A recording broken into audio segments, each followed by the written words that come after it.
So gusto ko nang bitawan ito ngayon, yung prophecy, no? Sabi nga, whatever the prophet prophesy in the name of the Lord shall come to pass. At ang sabi ng Biblia, walang magagawa ang Diyos. So bago papangyarihin ang isang bagay, kinakailangan munang ipadaan sa kanyang mga propeta, sa kanyang mga totoong lingkod ng Diyos. Nakikinig pa ho ba tayo?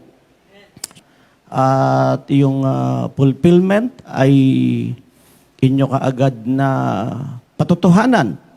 Ano po? So makinig tayong lahat itong taong ito. May tao pa ba? May tao pa ba? Yan. Higit na the best, higit na dakila ang gagawin ng Diyos this year. No? Higit na the best, higit na dakila ang gagawin ng Diyos this year. No? May tao pa ho ba rito? Ako po'y lulang-lula na sa kabutihan ng Diyos. No? So, pero sinasabi ko sa inyo this year, higit na the best, higit na dakila ang gagawin ng Panginoon. Amen? Palakpakan natin ng malakas ang Panginoong Diyos na buhay. Hallelujah!